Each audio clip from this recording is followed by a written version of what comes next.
녹두는 이렇게 드셔야 당뇨가 예방되고 혈당이 쑥 떨어집니다. 한의학에서는 약으로 사용할 정도로 약효가 뛰어난 식재료가 녹두입니다. 우리 선조들은 이 약효를 잘 알고 일반 가정에서도 많이 사용했습니다. 이런 녹두가 만병의 근원인 고혈압과 당뇨에도 좋다는 사실 알고 계셨나요? 그런데 이렇게 좋다는 녹두도 잘 알고 드셔야 하는데요. 잘못 드시면 우리 몸에 독이 될 수도 있고 잘 드시면 보약이 될 수도 있습니다. 녹두는 어떻게 또 무엇과 먹어야 되고 주의할 점은 무엇인지 모두 알려드릴게요. 녹두에 약간 거친 식감을 싫어하시는 분들이 껍질을 까고 녹두 속 알맹이만 드시는데요. 녹두에 놀라운 영양 성분들이 거의 다 껍질에 있기 때문에 녹두 껍질은 반드시 함께 드셔야 합니다. 녹두에는 식이섬유가 풍부하고 소화를 돕는 효소가 많아 소화가 잘 안 되는 분들이 드시면 도움이 되는데요. 녹두에 풍부한 식이섬유가 장 운동을 활발하게 하고 소화를 돕는 효소가 장내에 유익균을 풍성하게 해줘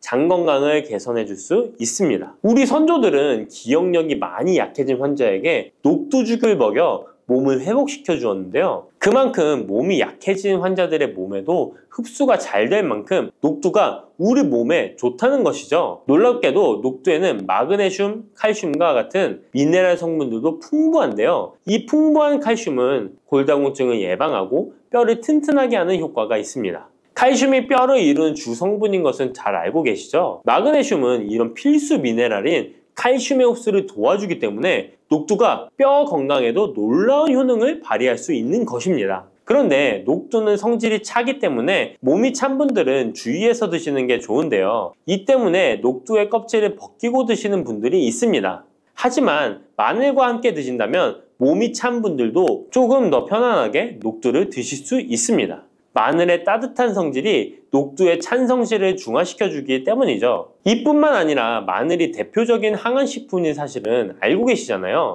마늘에는 S알리시스테인과 알리신이라는 성분이 풍부해서 암세포를 억제하고 사면시켜주는 효능이 있습니다. 또한 강력한 항산화 성분인 폴리페놀이 많이 들어있어서 나쁜 콜레스테롤의 성장을 막아 혈관을 깨끗하게 만들어주기 때문에 심혈관 질환에 매우 탁월하답니다. 이뿐만 아니라 체내 지방의 대사를 촉진하여 지방 분해를 통해 체지방을 제거하고 비만을 예방하는 효능까지 있는 놀라운 식품이죠. 그래서 마늘을 녹두와 함께 드시면 시너지 효과가 있기 때문에 우리 몸에 보약이 될 수 있습니다. 마늘과 녹두를 함께 먹을 수 있는 가장 간단한 방법은 마늘 녹두밥을 지어 먹으면 되는데요. 녹두를 물에 충분히 불려서 밥을 하시면 녹두 껍질의 거친 식감을 완화시켜 편하게 드실 수 있습니다. 그리고 우리가 녹두하면 생각나는 대표적인 음식이 녹두 빈대떡이 있는데요. 맛있는 녹두 빈대떡에 돼지고기를 갈아서 함께 부쳐 먹기도 하죠.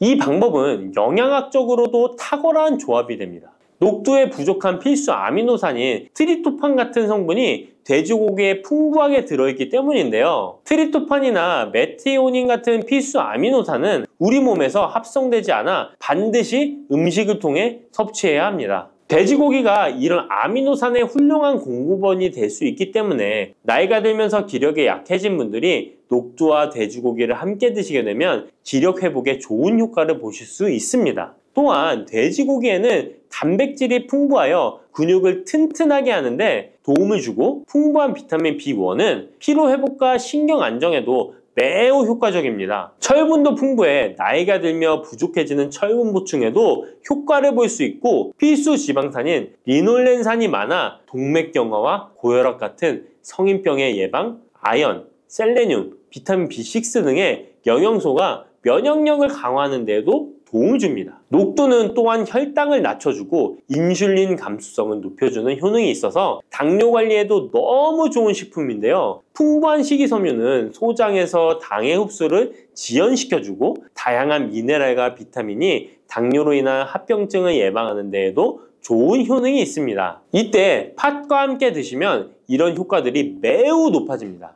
팥은 강력한 항산화 성분인 안토시아닌이 풍부해서 혈관의 활성산소를 제거해주고 혈관세포의 손상을 예방해줘서 혈관을 깨끗하고 건강하게 해줄 수 있습니다. 2014년에 발표된 한 연구에서 팥을 섭취하는 것이 2형 당뇨병 환자의 혈당 수치와 인슐린 저항성을 개선하는 데 도움이 되는 것으로 보고됐습니다. 이 연구에서는 4주 동안 매일 팥을 섭취한 결과 당뇨 환자들의 공복 혈당 수치가 평균 19.5% 감소하였고 인슐린 저항성이 감소하는 결과를 볼 수 있었습니다. 또한 팥은 쌀의 10배 이상, 바나나의 4배 이상의 많은 칼륨을 함유하고 있는데요. 칼륨은 몸 안에 나트륨을 배출하고 당뇨 환자의 신장 기능을 강화시켜주며 혈압 상승을 억제해주는 효능이 있습니다. 팥은 한의원에서 다이어트를 위한 처방을 할 때도 사용되는데 팥의 풍부한 칼륨은 이뇨작용을 통해 부종을 줄여줄 수 있기 때문에 지방이 몸에 축적이 잘 되어 살이 찌는 사람에게 효과적입니다.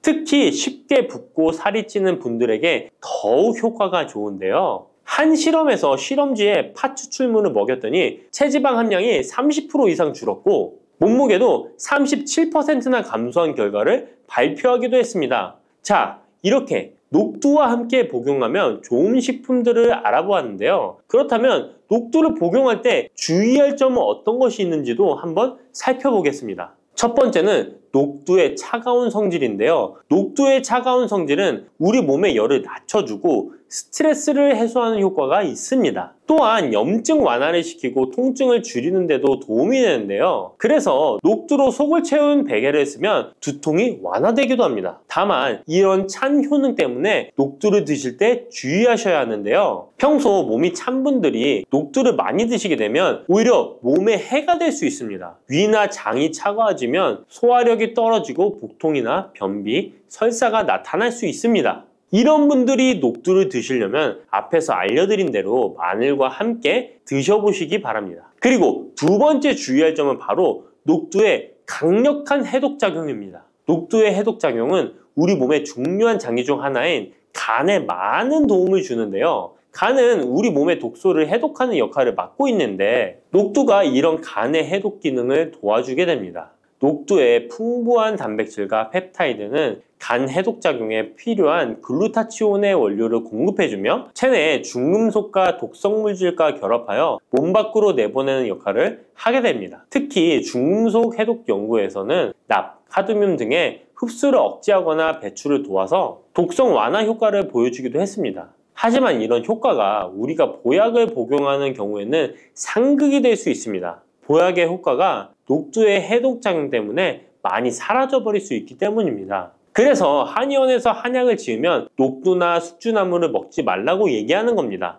이런 녹두의 해독작용은 녹두의 껍질에 있는 성분 때문에 나타나게 되는데요. 따라서 껍질을 제거하고 만든 요리나 녹두 전분으로 만든 청포묵, 녹두당면을 드시면 녹두의 해독작용은 누릴 수가 없습니다. 물론 녹두 껍질을 제거해도 알맹이에 영양성분들이 풍부한데요. 해독작용이 필요한 경우에는 껍질을 제거하지 않고 복용하시는 게 좋습니다. 세 번째로 복용 시에 주의할 점은 녹두의 풍부한 칼륨입니다. 앞에서 얘기했던 것처럼 칼륨은 나트륨을 배출해주며 당뇨와 고혈압에 도움이 되지만 신장이 약하신 분들에게는 간혹 독이 될 수 있습니다. 신장이 약하신 분들이 녹두를 필요 이상 많이 드시게 되면 칼륨 배출이 제대로 안 되면서 몸에 칼륨이 쌓여서 고칼륨 혈증이 발생할 수 있습니다. 그렇게 되면 근육 약화나 부정맥, 심장 질환 등의 증상이 발생할 수 있으니까 신장이 약하신 분들은 과도하게 많이 드시지 않는 게 좋습니다.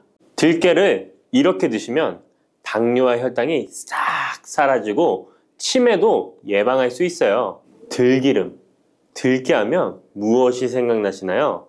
들기름에 북어와 미역국을 구수하게 볶아 시원한 북어 미역국을 끓여 먹어도 정말 맛있죠? 건강에도 좋다는 이 들기름과 들깨 잘못 먹으면 암에 걸리고 혈관 건강에도 악영향을 줘서 치매도 유발할 수 있다는 사실 알고 계셨나요? 들깨의 효능과 어떻게 먹을 때 건강을 해쳐 암에 걸리고 치매를 유발하는지, 그리고 어떻게 먹는 것이 건강하게 먹는 방법인지, 어떻게 보관하는 것이 가장 좋은 방법인지 들깨에 대한 모든 것 알려드릴게요. 나이가 들면서 산책하기도 힘들고 관절이 쑤시고 무릎 통증 때문에 힘드시지 않으신가요? 들깨의 첫 번째 효능은 바로 관절염에 좋다는 것입니다. 무릎이나 관절 통증 때문에 병원에서 진통제를 처방받으시잖아요. 이때 처방받는 진통소염제의 역할은 몸속에 프로스타글란딘이라는 물질의 생성을 억제해서 통증을 막아주는 건데요. 들깨 속에는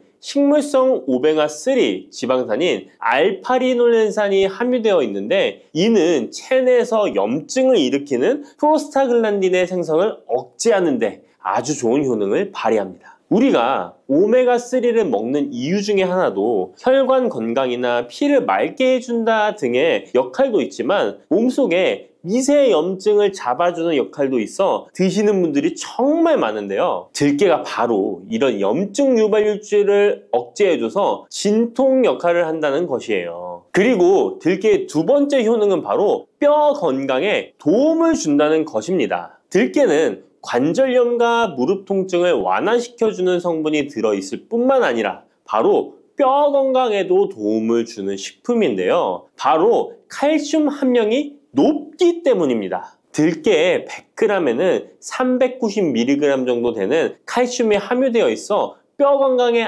아주 도움을 줄 수 있는 좋은 식품이기도 합니다. 그래서 뼈 건강에 아주 도움을 줄 수 있는 좋은 식품이기도 합니다. 그래서 들깨를 꾸준히 섭취하면 골다공증 예방에도 참 좋은데요. 골다공증은 중년 이후 노화가 진행될 때 영양 불균형이 생기면서 많이 발병하게 되는데요. 여성의 경우 폐경 이후에 골밀도가 많이 감소해서 골다공증이 발생하는 경우가 많습니다. 노인의 골반 골절은 65세 이상은 30%가 1년 내에 사망하고 80세 이상은 50%가 2개월 내에 사망할 수 있으므로 노인의 뼈에 대한 관리는 매우 중요한데요. 골다공증의 관리는 뼈 건강을 유지하고 골절 위험을 줄이기 위해 중요합니다. 뼈 건강을 위해 들깨 꾸준히 섭취하는 게 좋겠죠? 나이가 들면서 깜빡깜빡하는 일이 잦아지고 기억력이 떨어져 고민되시는 분이 많으시죠? 이제 걱정하지 마세요. 세 번째 들깨 효능은 바로 뇌 건강, 뇌신경을 튼튼하게 해주고 기억력을 높여주며 치매를 예방하는 데 도움을 준다는 것입니다. 이렇게 좋은 효능이 있는 이유는 들깨에 바로 아까 잠깐 말씀드린 오메가3가 풍부하게 함유되어 있기 때문입니다. 오메가3는 등푸른 생선에 많이 함유되어 있다고 알고 계시잖아요. 이것은 동물성 오메가3고요. 식물성 오메가3인 알파리놀렌산이 들깨에 많이 함유되어 있는데요. 들깨에 함유된 지방산 중에서 60%가 바로 알파리놀렌산입니다.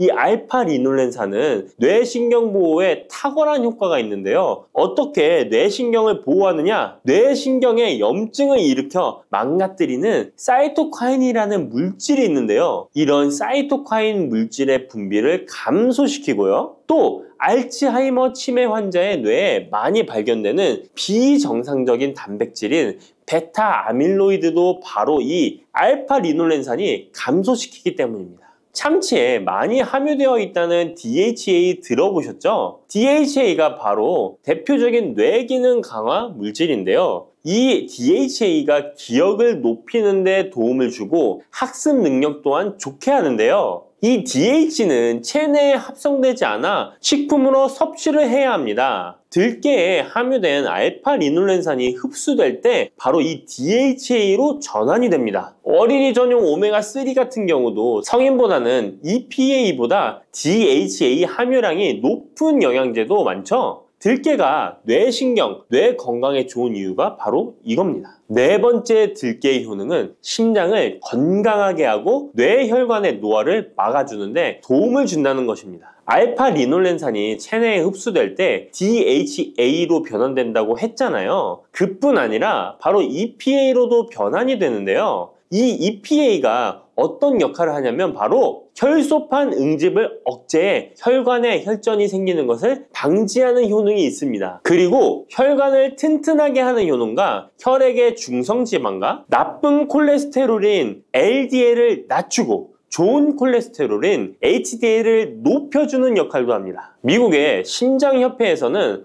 허혈성 뇌졸중, 심장마비로 인한 돌연사, 관상동맥 질환 등의 위험을 감소시키기 위해 매주 1에서 2회 이상 오메가3 지방산이 풍부한 등푸른 생선을 섭취하는 것이 도움을 준다고 발표했습니다. 그런데 이 오메가3 지방산의 함량을 살펴보면 100g당 오메가3 지방산의 함량이 연어에는 11.5g, 고등어에는 9.9g, 들깨에는 무려 63.1g이나 함유되어 있습니다. 정말 많이 함유되어 있죠? 들깨에는 연어에 비해 5배 이상 들어있다는 것입니다. 들깨를 꾸준히 드셔서 혈관도 건강하게, 심장도 튼튼하게 유지하시기 바랍니다. 5번째 들깨의 효능은 바로 변비에 좋다는 것입니다. 들깨의 껍질에는 식이섬유가 풍부한데요. 들깨 100g에는 18g 정도로 풍부한 식이섬유가 함유되어 있습니다. 이 식이섬유는 장내에서 수분을 흡수하게 되는데요. 수분을 흡수하여 대변을 무르게 하고 장 운동도 촉진하여 변비를 예방하는 데 도움을 주는 것입니다. 또한 불포화 지방산이 풍부한데요. 들깨에 함유된 리놀렌산이 대장의 염증을 억제해주고 변비로 인해 발생할 수 있는 대장질환 또한 예방하는 데 도움을 줄 수 있습니다. 6번째 들깨의 효능은 바로 췌장을 건강하게 하는데 도움을 준다는 것입니다.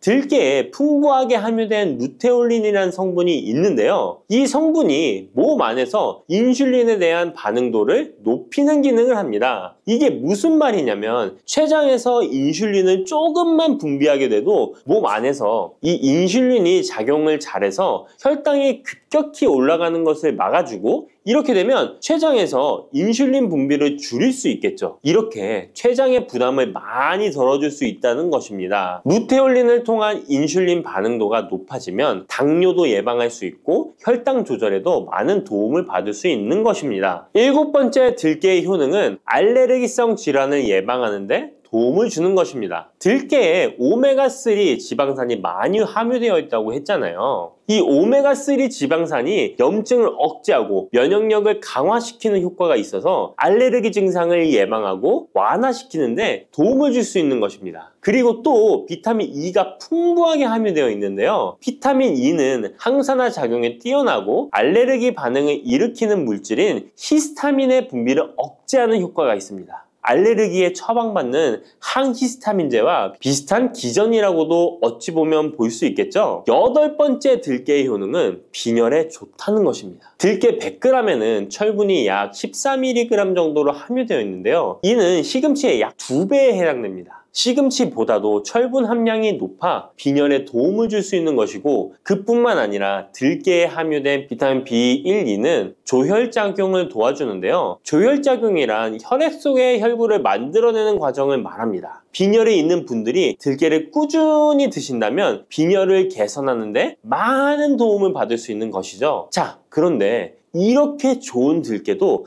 가장 취약한 단점이 있습니다. 그것은 바로 열에 약하고 쉽게 산패된다는 것입니다. 일반적으로 통들깨보다는 들기름으로 많이들 섭취하게 되시는데요. 이 들기름을 짤 때의 방법이 중요합니다. 보통은 200도 이상으로 들깨를 달달 볶아서 기름을 짜게 되는데요. 이때 몸에 좋은 오메가3 지방산이 대부분 파괴가 됩니다. 그래서 들기름을 드실 때는 저온에서 압착한 기름을 사용하시는 것이 좋습니다. 저온에서 압착한 기름은 제가 하단 링크에 있으니까 잘 구경해 보세요. 저온 압착유 또는 생들기름이라고도 하는데요. 이 기름을 요리에 사용할 때에도 열에 오랫동안 가열하지 마시고 요리가 끝나갈 무렵에 들기름을 넣어주시거나 먹기 직전에 드레싱을 하여 드시는 것이 좋습니다. 들기름은 또한 산패가 쉽게 되는데요. 들기름이 산패되면 벤조피렌이 생성되게 되는데 이게 1급 발암물질입니다. 산패된 들기름을 지속적으로 드시게 되면 발암물질을 계속 먹게 되는 것이죠. 그래서 들기름의 사용기한을 지켜주시는 것이 좋은데요. 보통은 2달 이내로 드시는 것이 좋고 개봉을 하셨다면 1달 이내에 소비하시는 것을 권장드립니다. 보관 방법도 정말 중요한데요. 신문지나 검은 비닐 등으로 감싸서 빛을 차단하고 밀봉한 상태에서 반드시 냉장 보관하시기 바랍니다. 만약 실온에 두신다면 들기름의 산패는 급속히 진행되기 때문입니다. 그런데 이 들기름을 오래 보관할 수 있는 방법도 있는데요. 그것은 참기름과 섞어서 보관하시는 것입니다. 참기름에는 비타민 E와 세사몰이라는 성분이 있는데요. 이 성분이 산패를 막아주는 데 도움을 줍니다. 이 세사몰이라는 성분은 참기름을 고온에 볶거나 기름을 짜는 과정에서 생성되는 물질인데요. 이 때문에 다른 기름에 비해 참기름이 산패가 느리고 지속성이 좋은 것이죠. 그래서 들기름과 참기름을 7:3 또는 8:2 정도로 섞어서 보관하시면 조금 더 오래 보관하실 수 있습니다. 그런데 들깨를 기름으로 드시게 되면 들깨 껍질을 섭취할 수 없는데요. 들깨 껍질에 몸에 좋은 식이섬유와 대표적인 항산화 물질인 폴리페놀 성분들을 다